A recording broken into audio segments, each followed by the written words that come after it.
Yesu nashimwe. Uyu munsi turafise abapfakazi benshi mu mashengero, turafise imfuvyi, turafise abakene. Ugasanga umuntu ikibabaje, ugasanga umuntu afise impuzu atazi n'igitigiri, ariko hariho mwene satagiriza yazo yambara. Ugasanga umuntu agenda gusa, abandi bakuranya amakostime. Ugasanga umuntu agenda gusa, abandi bakuranya amaniro. Ugasanga umuntu arashonje, arara ubusa, abandi babimena, abandi bafise n'ivyaboreye mu mirima, abandi bafise ibiribwa n'insinzi. Ariko kuwa Mungu ugasanga abantu bagiye mu ndimi, ugasanga abantu bariko baravugishwa, ugasanga abantu bariko bararirimba, ugasanga abantu bariko baravuga ubutumwa, ariko hariho bene se bagowe, ariko hariho bene se bashonje, ariko hariho bene se bakenye. Nutwo bari bafise bamwe bakarazwa ishinga no kutubaka no kutubanyaga. Abantu banyaga amatongo y'imfuvyi, abapfakazi, kubera barusha igikenye, kubera barusha amafaranga, bakabanyaga utwabo, bagatanga ibiturire, abandi bakagira ibiturire, kandi bari bashiriweho kurenganura abantu. Bene data, Imana irababazwa n'ivyo bintu, Imana irababazwa n'ivyo. Abantu barabikora bakamenga Imana ntibibona, abantu barabikora bakamenga Imana yego ntirikirabira, ariko irabibona. Yavuze ngo ivyo urabikora ukibaza yuko nabibona, ukibaza ko muhanye nawe, ngo ariko nzobiguhanira. Yesu nabahezagire. Bene data, umuntu wese ahari niyisuzume, nimwisuzume, kuko ni wewe wiyizi, sije ndakuzi, ni wewe wiyizi. Ariko kandi wibuke Uhoraho we warakuzi, azi ibyawe byose, azi icara ryawe, azi vasi ryawe, azi igenda ryawe, azi n'iryama ryawe,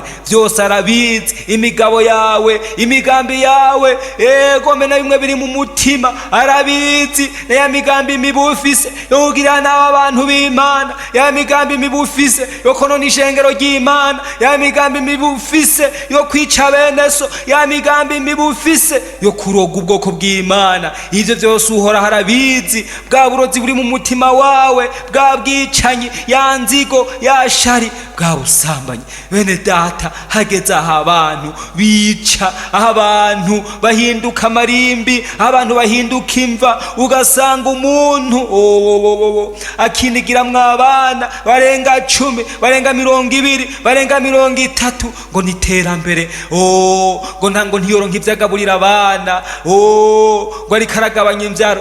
Nimugire, ariko nagenda babwire, ivyo byose murabikora ngo mukibaza uko Imana itabibona, mukibaza ko muriko murondera ubuzima bwiza. Ariko nagenda kubwira inda yiwawe yonyene, inda yawe yo kunanira kugaburira, inda yawe yo kunanira guhaza. Uhoraho abishatse ibintu byose byohera, ibintu bikagushirako, utwato tugakama, utuvuta tugahera, ugasigara wipfumbereje, kandi uri wenyene, ari inda yawe yonyene. Nkeswe abo bana winigiyemwo, wa mumama we, wa mugore we, wa mupapa we, woheje umugore wawe. Ngo nagenda hagarike kuvyara, ariko nagenda kubwire, Imana ari nyabushobozi, Imana irakomeye. Yobigomba nubu yosaminda akayitwara inyuma y'igitereko. Uko Imana ni Imana, Imana ishoboye byose, nubu yobigomba. Ivyo byose byohinduka, hanyuma ukamaramara, hanyuma ugatetegwa. Ariko ijambo rirakubwira, mwana w'umuntu, gwenda nimuze twitature, gwenda nimuze twitature. Wewe wahimvye ukiyobegwa, gushika naho umusataniste, gushika naho umufirimasoni, ari ukaburi mw'ishengero ry'Imana, ukaburirimba, uvuga ubutumwa bwiza, ubwiriza, ndetse wararose n'igiti, uri mu bakozi b'Imana, mbere uri umukuru, uri hejuru. Ariko naganda kubwire, Imana iraje mwihurire, Imana iraje. Ivyo byose nutabiheba, nutihana, nguta ubwo burozi wariye, nguta ivyo bintu, iyo migabo n'imigambi mibi yawe, Imana iraje. Kandi aganda kubwire, izoguhana, ibigaragaze, iguhanira imbere y'abantu, iguhanira imbere yabo wabeshe, iguhanira imbere yabo wagombye gutanga kibitambo, iguhanira imbere y'ishengero ryayo uri kuronona, ishengero ryayo uri kurasambura. Imana izoguhana. Naco gituma bene data iri jambo ry'Imana uyu munsi wobigomba woryumvira, wobishaka wokumvira, harahimbura iyo bari yanyuma, hari igihe atana kandi kanya wobusiganye, hari igihe atanira ijambo wobusigaje kumva rikubwira ngo ni wihane. Naco gituma ucumva ibi mwene data ndaguhanura, mwene data ndakwinginga, enda ingo oravuze ngo enda nimuze twitature, oravuze ngo uko vyo bimeze kose ngo ndavyeza, uko vyo bimeze kose araguharira, uko vyo babisa kose uhora araca guteza ibiganza, uhora araca kurindiriye, uhora araca ari ku ntebe y'imbabazi araguharira. Iri jambo ni iryawe mwana w'umuntu, ryumvise ukaryumvira, ico uzogererwa ni kuzorya mu ivyiza vyo mu gihugu. Ico nice uhoraho yakwemereye, ariko ni naho ni wanka ukagamika izosi, inkota izokurya, inkota izokurya. Kandi inkota nababwiye iri hejuru y'abanyakibi bose, kandi igiye egome igiye kubamanukira kabushungwe. Abanyabyaha bagiye kubona ibara, abanyabyaha bagiye guhembegwa ingero y'ibi bikorwa bibi bakoze, bagiye kubironkera ingero, hanyuma bagororotsi nabo bahimbagwe ibyiza vyo mu gihugu. Ibyiza byose vyo mu gihugu ni ivyabo, ibyiza byose biri muri gihugu, ivyo tubonesha amaso, ivyo tutabonesha amaso, byose ni ivyabo, ndetse n'ivyo mwijuru byose ni ivyabo. Ariko abanyakibi nabo, abantu bumva ijambo ry'Imana bakanka kwihana, bakanka kuva mu bibi vyabo, inkota y'Uwiteka irabamanukiye kabushungwe. Inkota y'Uwiteka igiye kubarya kandi igiye kubahonya. Intahe Ngirakamaro TV.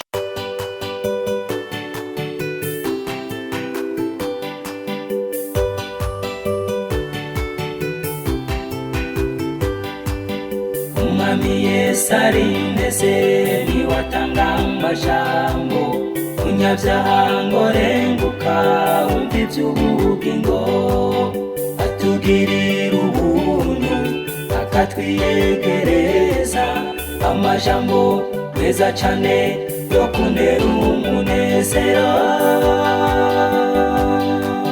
niyo meza ndayakunda ntahatanezera.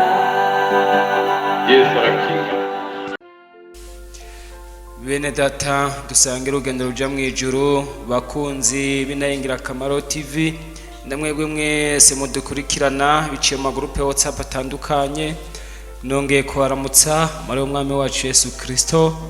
Rero nkuko bisanzwe ndi mwene so Niyonizeye Elia, musanzwe mumenyere ku Intahe Ngirakamaro TV mu bikorwa bitandukanye. None rero uyu munsi muri iki gitondo nongeye kugirirwa ubuntu n'Imana kugira ngo dusangire amajambo y'Imana. Umwami Yesu nabahezagire. None rero reka senge kugira ngo dutangure. Yesu nabahezagire.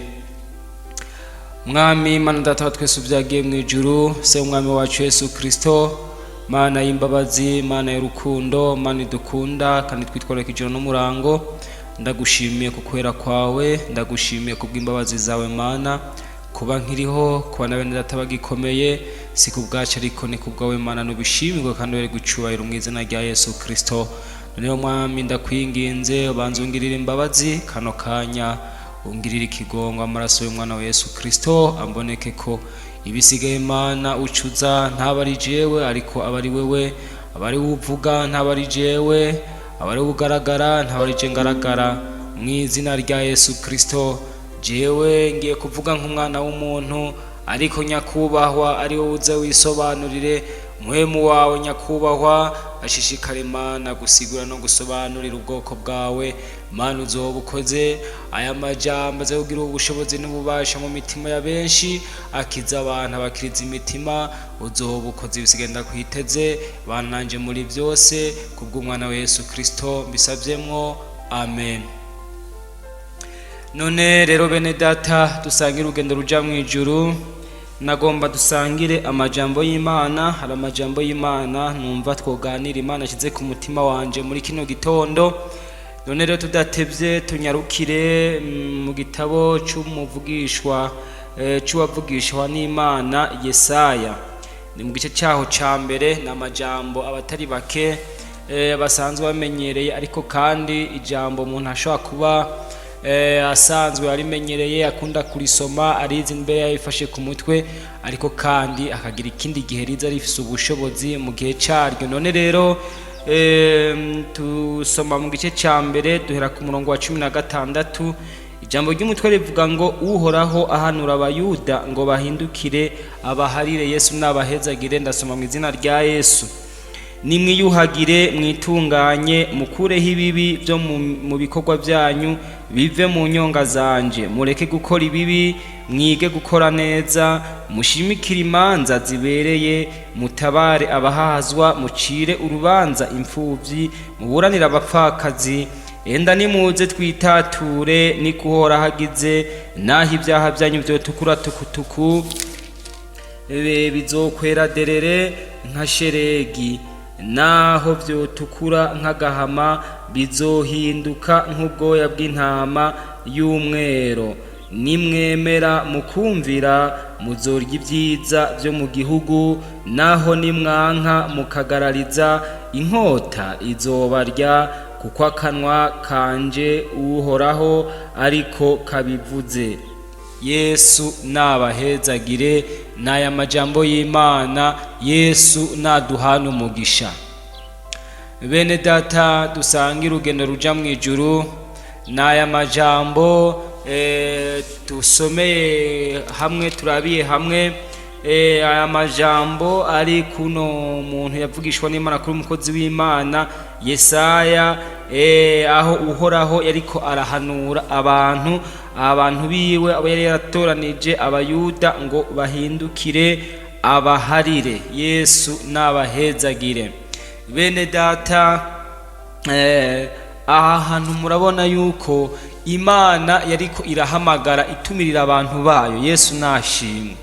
Uyu munsi nirikibwira aba bayuda nk'uko tubibona muri Bibiliya nk'ihanga, nk'ubwoko, nk'igihugu Imana yari yaratoranije, ariko uyu munsi Imana irikibwira wowe nanje, wewe muntu uvuga ko wemera Kristo ndetse nawe utaramwemera, uratumiriwe uyu munsi kugira ico ukoze muri ibi bintu Imana iriko iradusaba. Umuntu wese adukurikirana, umuntu wese akurikirana ibiganiro bica kuri no ntayengira kamaro TV ndetse byo dushisha mu magrupa atandukanye, umuntu wese avyumva, yaba uwukijijwe cyangwa udakijijwe, byari bikwiye ko aya majambo uyumva ngo nimwiyuhagire mwitunganye mukureho ibibi byo mu bikorwa byanyu bive mu nyonga zanje, mureke gukora ibibi.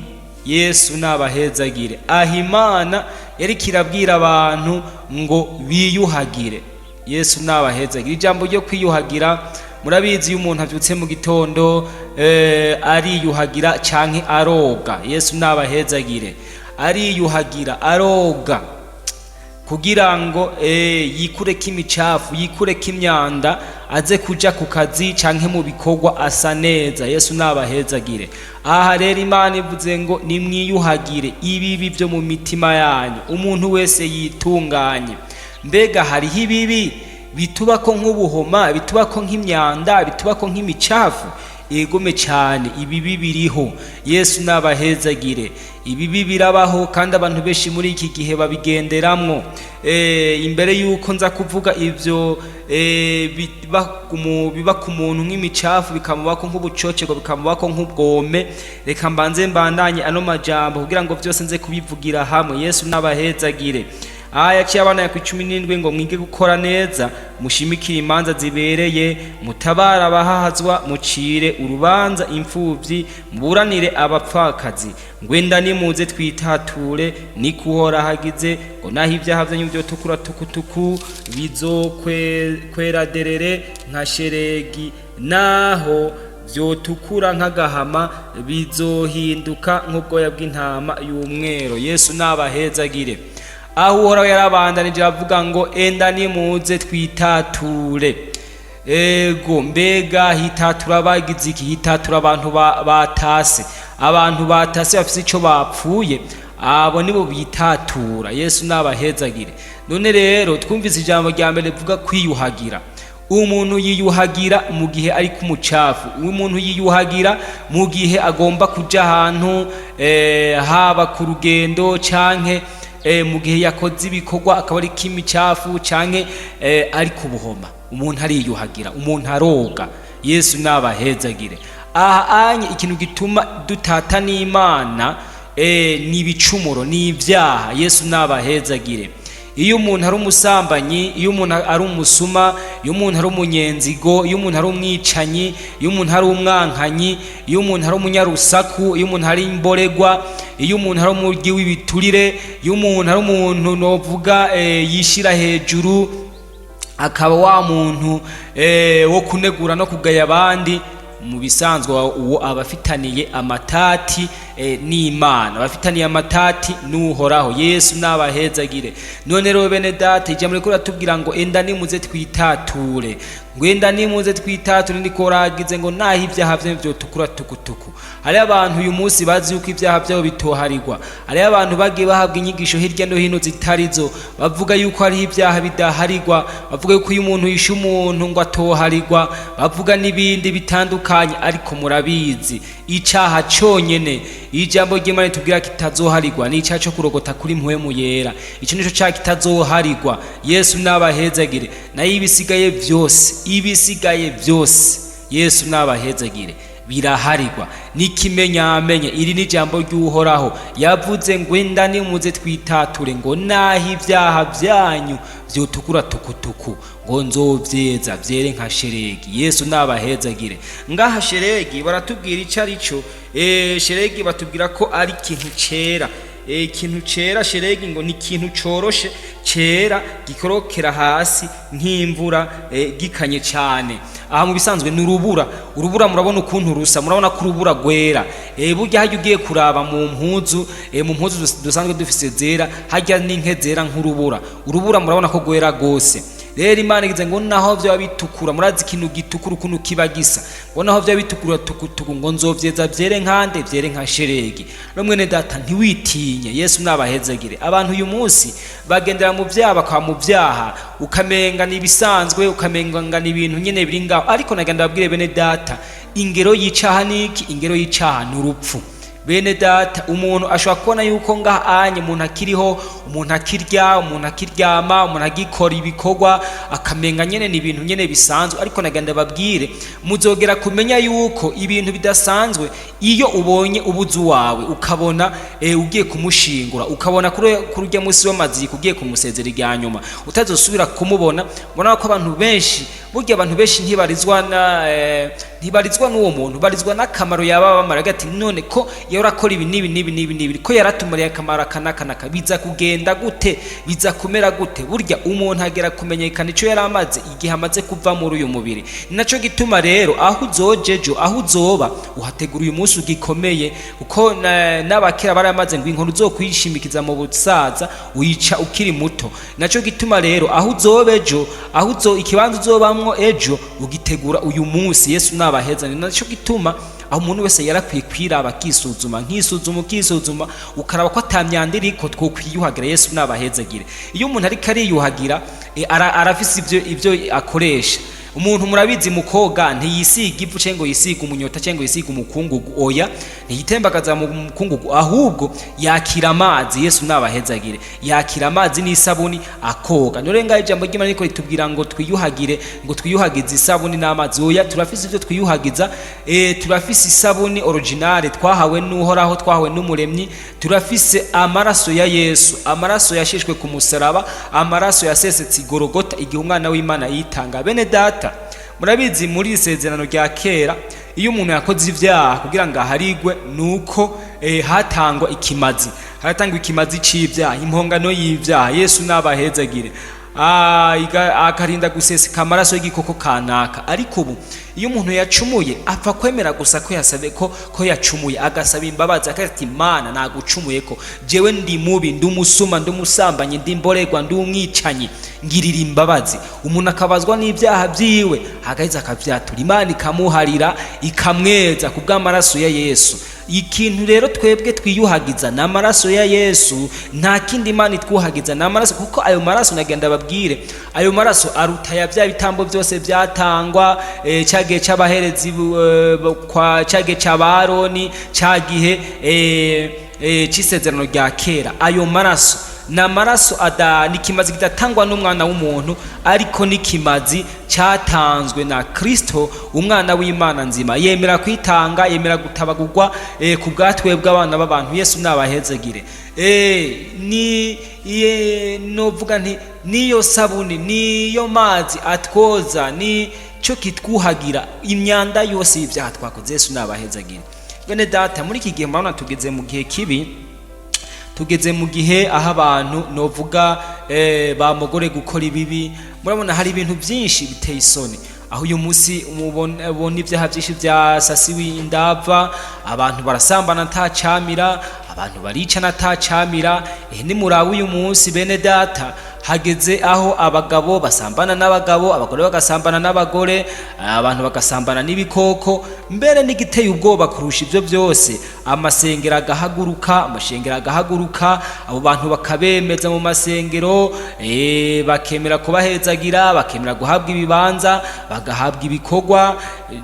Mu bantu bavuga ngo bavuga Imana, tugeze mu gihe kibi. Byari bikwiye ko umuntu wese yisuzuma akiraba, hama akaraba ko atacu apfa n'Imana, akagira iki, akiyuhagira. Yesu nabahezagire, akarira Imana ati Mana jewe naragucumuye ko none ntabara, raba ukuntu umeze, raba ukonsa, raba ndi gipfu. Ngwane dufise rero uyu munsi nta muntu abona ko ari mubi, abona ko banaka ari bo babi, abona ko bari ari bo bagize nabi, abona ko ari bo arabanyabyaha. Ariko umwana w'umuntu n'ukuri, abana bano turemwe mu kugora. Abana sinumva n'ukuntu nokivuga, mwana ashaka nimurabe mu gihe cya Adamu na Eva byarabananiye kwihana. Ibyabaye ibyo bakoze, kwabaye gutanatana ku mwikomo, hakwabaye kwikura ko, kwabaye novuga ukwikurayo, nta kwihana kwahabaye, kuko umwe wese yavuga ngo ninaka nikinaka cyamenze. Byagenze ukuntu kumwe ngo ni wa mugore wama, unewe ngo ni yanzoka. Mu bisanzwe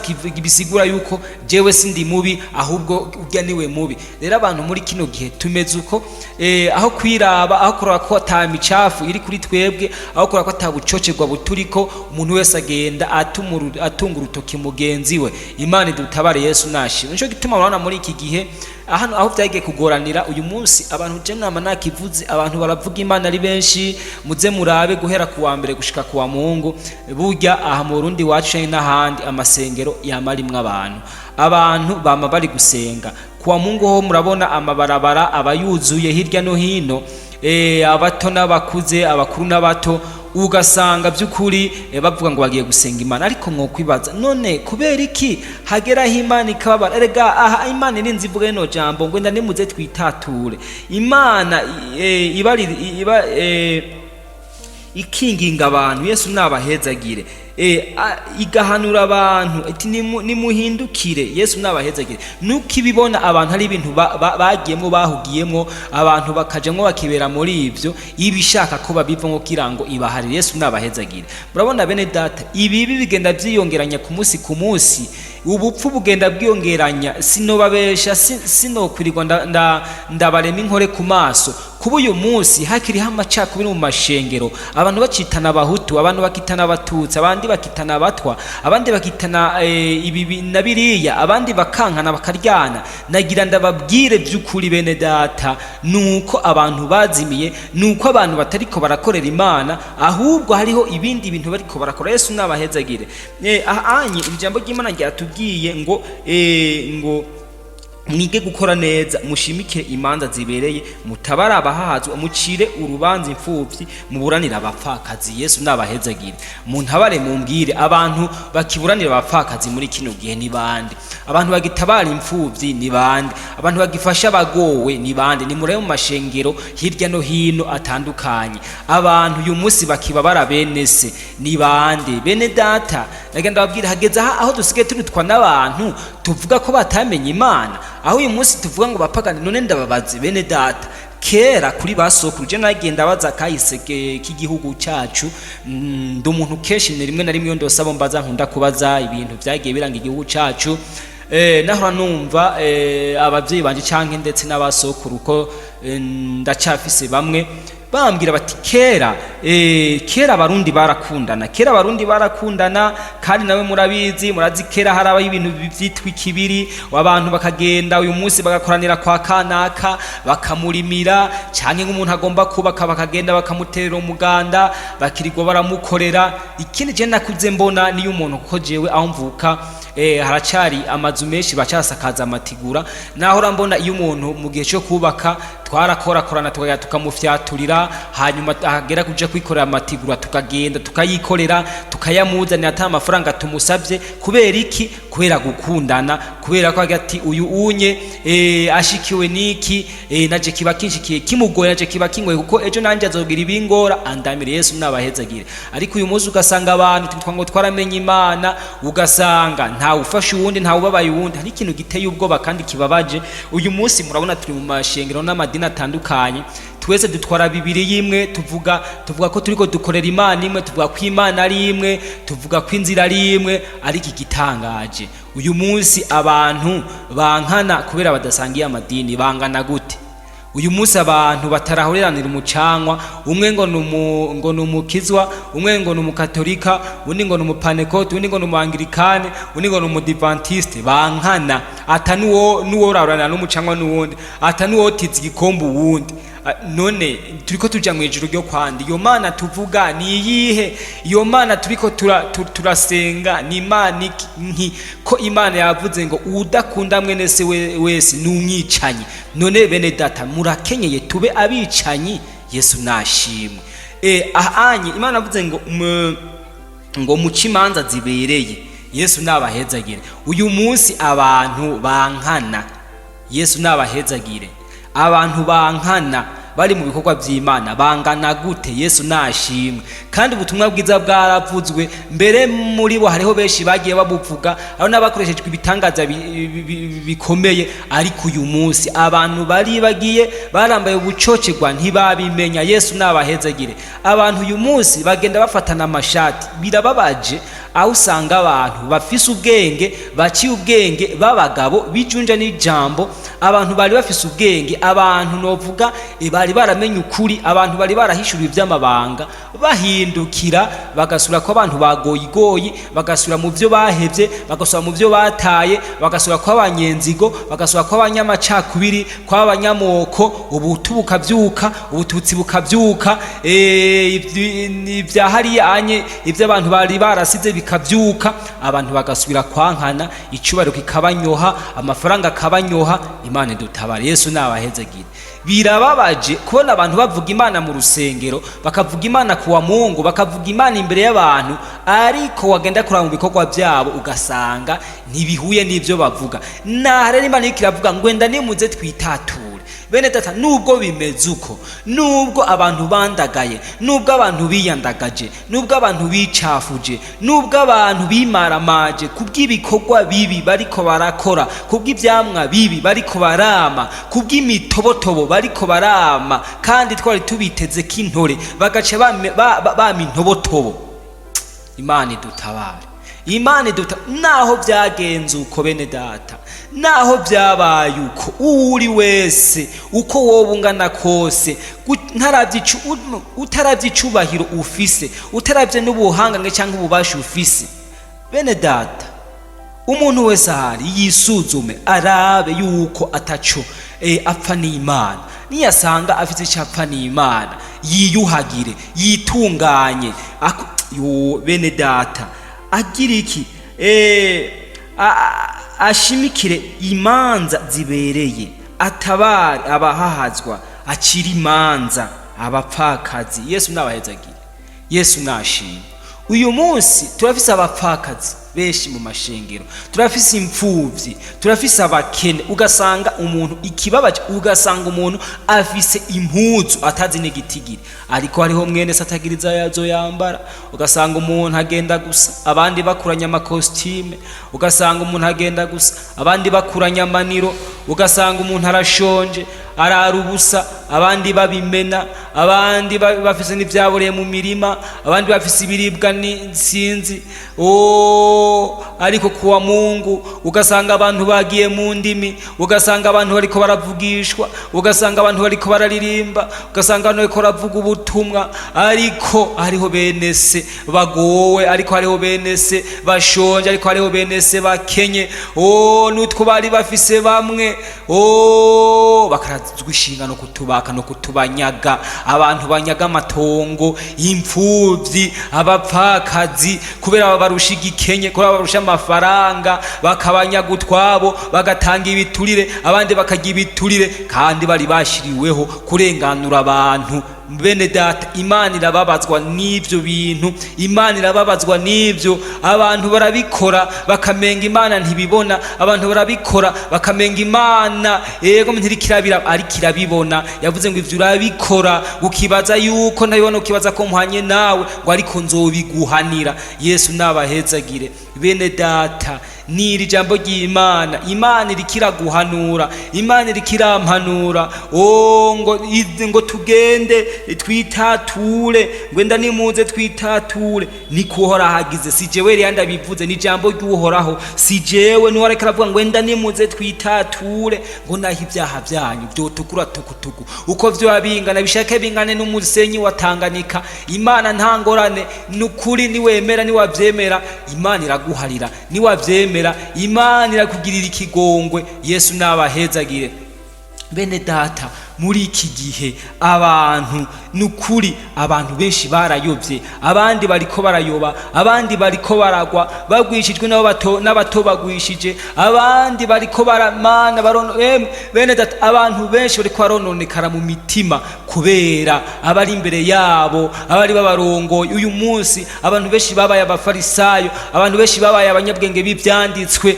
Ivyo bavuga si byo bakora, bigisha ibintu vyo kugororoka, nabo batagira namba, baremeye kumitwara abandi, nabo badashobora no kwikoza ko n'urutoke. Abo nibo bantu tugwijije muri no myaka, abo nibo bantu bahari muri iki gihe, abo nibo bantu bahari mu mashengero yo muri no myaka, abo nibo bantu bari imbere yacu, abo nibo bantu uyu munsi bitwa ko mu gikorwa c'Imana. Barahevye Imana, ibikorwa vy'Imana barabihevye, babikavye amafaranga, babikaba ubutunzi, babikaba icubahiro, kandi ataco batari baramenye. Ubutumwa bwiza bwaravuzwe mu myaka myinshi iheze mu Burundi, ubutumwa bwiza buhashitse, ntaco umuntu atamenye, ntaco abantu batabwiwe, nta ciza batabwiwe, nta n'ikibi batamenye. Ariko uyu munsi abantu bariko bakora ivyagoyigoyi. Imana idutabare. Yesu nashimwe. Bene data, mbega nigiki gitumye abantu dusubira mu vyo twahevye? Mwabakizwa mwe bibijuju, ninde yabaroze? Ko ari mwebwe neretswe Yesu abambwe, ko ari mwebwe mwamenye ivyo umwami wacu Yesu Kristo, ko ari mwebwe mwari mwarahishuriwe ivyampwemu, ko ari mwebwe mwari mwaramenyeshejwe amabanga, ko ari mwebwe mwari mwarahishuriwe Imana. None vyagenze gute ugira ngo musubire mu vyagoyigoyi, ugira ngo musubire gusambana, ugira ngo musubire kubimboregwa, ugira ngo musubire kuba abapfumu, ugira ngo musubire kuba abarozi, ugira ngo musubire kuraguza, ugira ngo musubire kunywa inzoga? Vyagenze gute gushikana uyu munsi abagabo basambana n'abagabo, abagore bagasambana n'abagore? Ivyo vyagenze gute? Iryo shano n'ubwo burozi, iyo mitangatanga, mbega yavuye he? Bene data, ivyo nibiki? Enda nimuze twitature, nikuhora hagize, niko nyene isi n'ijuru avuze. Bene data, iri jambo rirandaba nawe rirakuraba. Enda nimuze twitature bene data, enda nimuze twitature. Shira ico cubahiro cawe hasi, erega ico cubahiro cawe kizohera. Imana ntizokangwa, ntizokangwa. ngo ufise igiti kanaka habaha canke hariya, ntizokangwa ngo uri umukuru,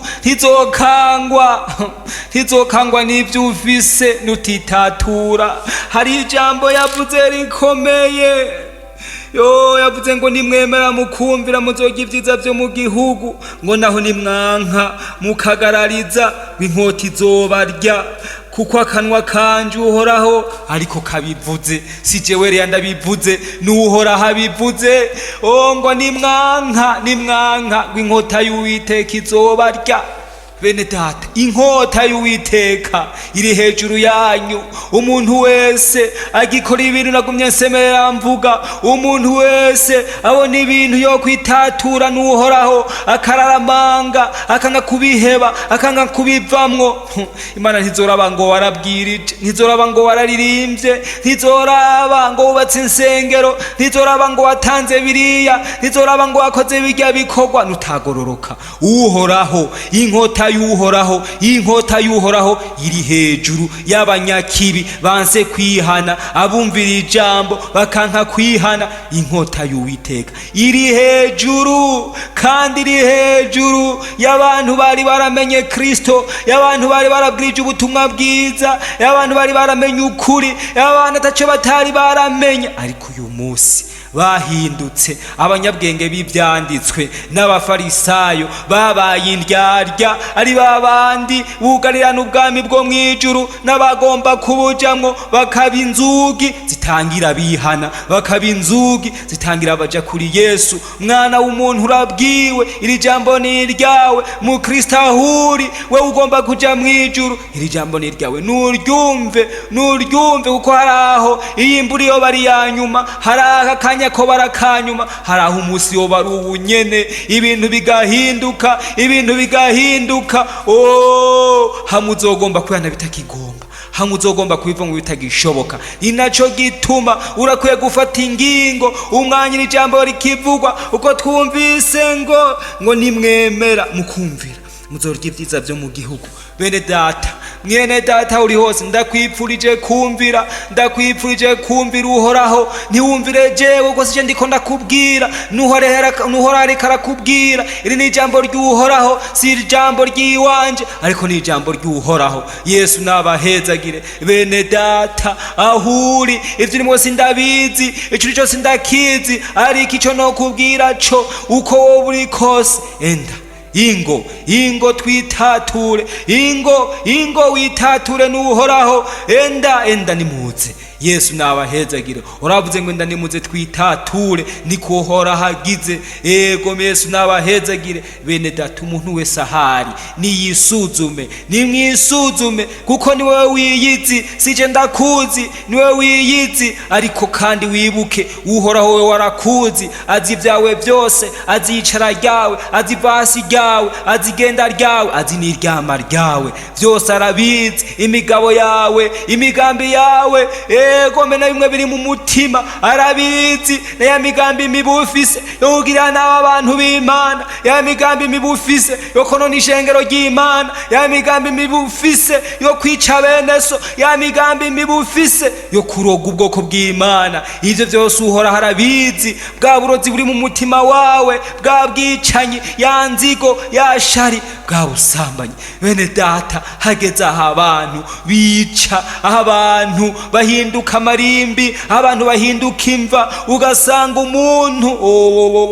akinigiramwo abana barenga 10, barenga 20, barenga 30, ngo niterambere. ngo ntiyoronka ivyagaburira abana, ngo ariko aragabanya imvyaro. ego nimugire, ariko nagira ndababwire, ivyo byose murabikora ngo mukibaza yuko Imana itabibona, mukibaza ko muriko murondera ubuzima bwiza, ariko nagira ndakubwire, n'inda yiwawe yonyene, inda yawe yo kunanira kugaburira, inda yawe yo kunanira guhaza, Uhoraho abishatse ibintu byose byohera, ibintu bikagushirako, utwato tugakama, utuvuta tugahera, ugasigara wipfumbereje, kandi uri wenyene, ari nda yawe yonyene nkeswe abo bana winigiyemwo wa mumama we wa mugore we wa mupapa we woheje umugore wawe ngo nagenda hagarike kuvyara ariko nagenda kubwire Imana ari nyabushobozi Imana irakomeye yobigomba nubu yosaminda akayitwara inyuma y'igitereko ukimana ni Imana ishoboye byose nubu yobigomba ivyo byose byohinduka hanyuma ukamaramara hanyuma ugatetegwa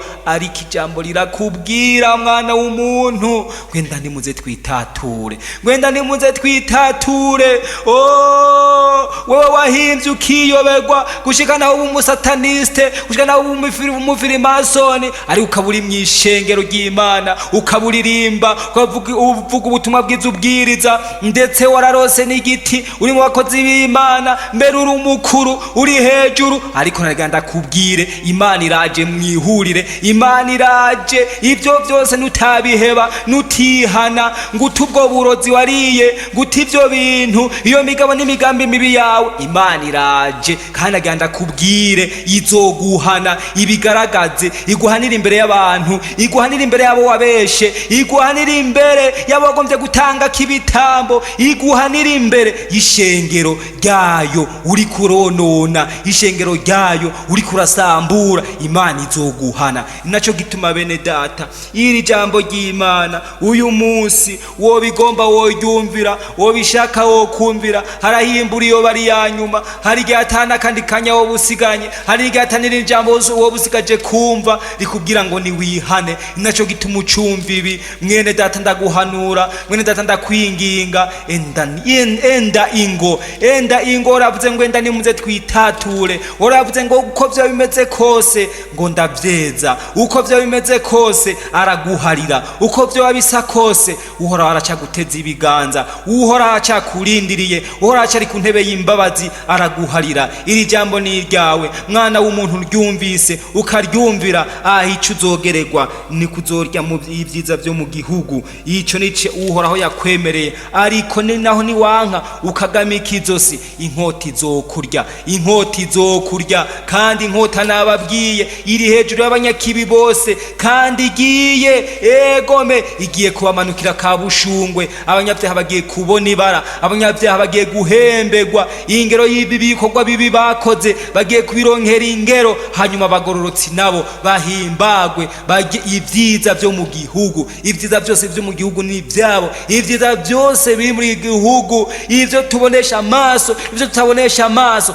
byose ni ibyabo ndetse n'ivyo mwijuru byose ni ibyabo ariko abanyakibi nabo abantu bumva ijambo ry'Imana bakanka kwihana bakanka kuva mu bibi byabo inkota y'Uwiteka irabamanukiye kabushungwe inkota y'Uwiteka igiye kubarya kandi igiye kubahonya bene data ndabipfurije yuko mutoba mubagamika izosi ariko mwoba mubumvira mukumvira ijambo ry'Imana mukumva iyimburi ni yawe iyimburi ayo biyanyuma ndabisubiyemwo mwene data ukivyumva ndasubiyemwo ico buri cyose igaragara bufise igito bufise mwishengero ntaco nzi uko bungana imyaka buri mazemwo ntayo nzi ariko naho bwo buhangange bwose ufise bwabubwenge canke ivyo mwamwe nasezanye n'Imana ariko ko wavuye kwisezerana ugakora ivyo Uwiteka yanga nutihana ndakubwiye uyu munsi Uwiteka mugiye guhigura kandi muzohura naya majambo y'Imana bene data ndabipfurije kumvira uhoraho Yesu nabahezagire mwami wacu Yesu ndagushimiye uragahezagirwa nushimwe Imana uri Imana ugira neza nushimwe uragahezagirwa Imana nushimwe Yesu wewe uri kuratuburira ngo abantu bihane Mana wewe uri kuratuburira Mana nushimwe Mana leo ndakwinginze Mana abantu Mana nuduhe kumvira iri jambo maze umuntu wese yiyuhagire yitunganye yityorore yisuzume mw'izina rya Yesu Mana uzobukoze ndakwinginze iri jambo Mana ishigare kugira ububasha n'ubushobozi ko bazoryumva bose mana. Aba bantu riraba, umuntu wese riraba mana, ndasenze rimushikire kandi rigende rifise ubushobozi bwa mpwemu yera buriherekeze mu izina rya Yesu. Abantu bihane bave mu vyaha uzobukoze, ngusavye muri bike ariko nzi gutanga muri byinshi, mu izina rya Yesu Kristo mbisavyemwo, amen. Ukaba nawe ufise intahe wifuza gutanga cyangwa izindi nyigisho cyangwa ugomba kuduhuza n'ubifise, twandikire kuri ino nimero ya WhatsApp 68 884 981 68 804 canke 68 42 14 47 68 42 14 47. Kaze twiteze intahe zivuye muri mwebwe kugira natwe tuzisangiza abandi. Izina rya Yesu rirusheho guhabwa icubahiro. Kaze, Imana ibahezagire. niyo meza ndayakunda ntahatanezera